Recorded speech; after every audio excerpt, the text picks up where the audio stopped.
Aliko Dangote says Dangote Group is planning to invest in power generation with a target of up to 20,000 megawatts. He spoke in an interview with Mactar Diop, managing director of IFC. Nigeria currently generates about 4,000 to 4,500 megawatts of electricity, far below its installed capacity of over 13,000 megawatts. George Etomi of George Etomi and Partners joins me for more on this. Thank you so much for joining me today, sir. Thank you. It's my pleasure. And how are you this morning? Very well. Thank you. How are you too? Thank you. I'm good. All right. So let's begin with this. When you heard that news, what was the first thing that, what was the first thing you thought of when you heard about it? Dangote Group's planned 20,000 megawatt power investment. Well, my first reaction is, of course, the Dangote Group is more than capable to make such an investment. But I just need to situate the argument, and that's that we have, like you mentioned, installed generating capacity of 13 to 15,000 megawatts. What the problem is, we're unable to evacuate more than 5,000 megawatts at best of that installed capacity. So if Dangote is coming in with 20,000 megawatts, it's great because our overall power requirements far exceed 40 to 50,000 megawatts, even at this stage of our development. So it's a welcome development. But what the real challenge will be how do you evacuate it? So if you don't do anything to expand the grid so that this power can be evacuated, if you don't do something about the distribution network to modernize them so that you reduce the ATC and C losses, and if you don't meter consumers, then getting that power to the consumer would be a challenge. And they could just get stuck where other GenCos are stuck today. Then secondly, there's also the gas issue. A lot of the reasons why many GenCos are struggling with payments from the federal government is because their gas suppliers are putting them under pressure to pay for the gas they use to fire their turbines. Nigeria uses 80% of its electricity comes from thermal plants, and the feedstock is gas. So we also need to deal with the gas issue because the gas suppliers have a choice to export their gas, or if they want to bring it in country, then you must give them the right price. So it goes down to the issue of the right pricing for electricity. And I'm sure you've heard people talk about cost reflective tariffs. This is really what it's all about. So the issue is between the gas supplier, the generating capacity, the evacuation capacity, and getting the power to the consumer in an affordable state. It's got to be affordable so that, because gas is a pass-through cost, you ordinarily want the consumer to pay for it. But as things stand today, even with the banding system that we have, a lot of consumers are complaining, especially those in band A. We're paying 4 times what we used to pay, but we're not getting the electricity. And those in lower bands hardly see a flicker. So what we really need to do is to work for a full alignment of the value chain, not just look at one segment of it.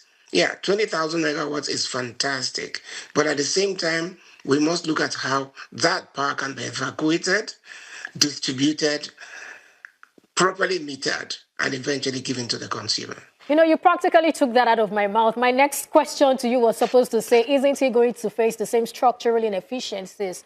But Dangote Group is a group that we have come to know in Nigeria, and we know that this group always goes hard on whatever it wants to achieve. So looking at all of that, which what you've ruled out as some of the challenges in the sector, how do you see the group managing or navigating all these structural issues? I believe they will have serious conversations with not just the Minister of Power. They will have to talk with various regulators because don't forget 20,000 megawatts. Most of the power we get today is contracted to the grid, whether the source is gas thermal plants, whether it's hydro, then most of them are contracted to the grid. But then, with the Electricity Act of 2023, which now brings states as major players into the industry, then we'll be looking at a scenario where state governments too should seriously begin to see how they can attract investors to their climb, work with distribution companies within their domain, and see how power that's produced can bypass the grid and be embedded directly into these various networks.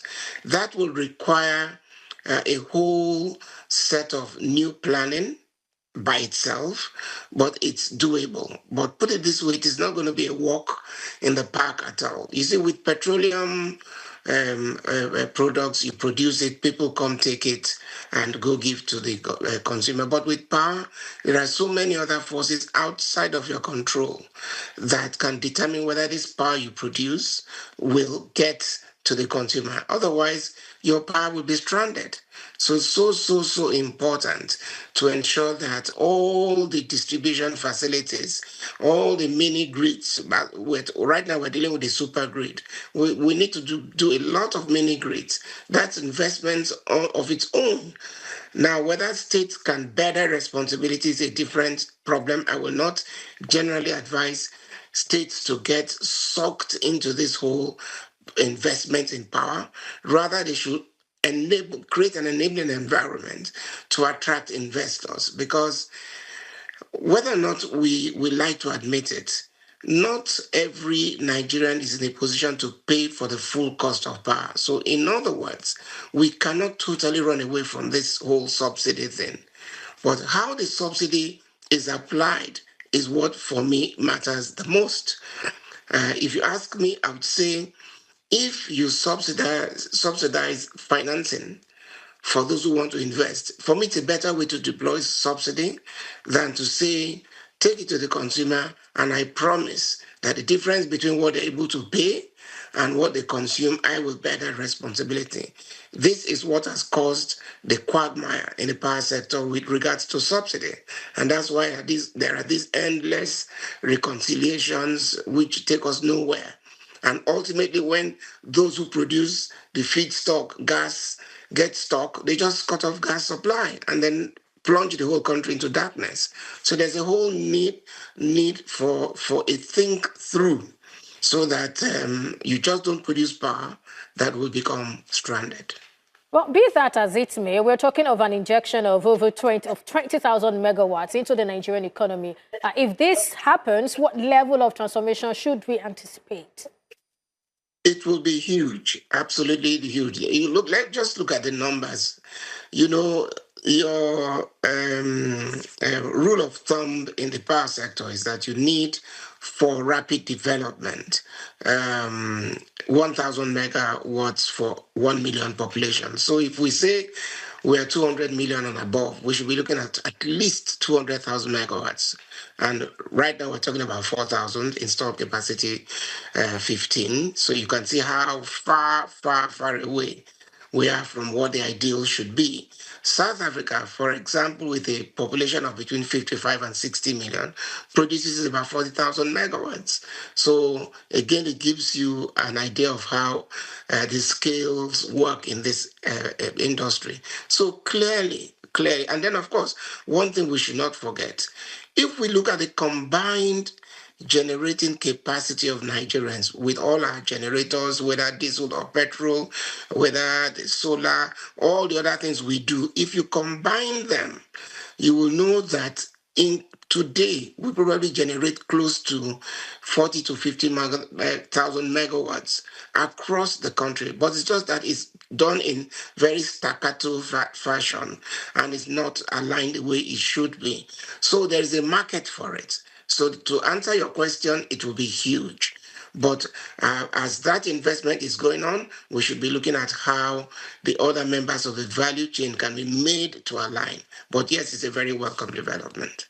All right, thank you so much. I also have Olojede joining us for this particular conversation. Thank you so much for joining us today, Gbolahan. For having me. All right, so we're looking at 20,000 megawatts injection into the Nigerian economy. This is coming from Dangote. What are your expectations and what's your reaction to that story? I think the way I normally like to put Dangote matter is to say what government cannot do, Dangote will do. And we have seen that happen with the refinery. Up till now, we still don't have functional refineries, but the Dangote refinery is on stream. So if he has made up his mind that he's going to do the 20,000 megawatts of power, if he commits to it, I believe he will do it. All right, thank you so much. I think this is a good place to end the conversation. Thank you for joining us today, Mr. Gbolahan Olojede and George Etomi. Thank you also for joining us today.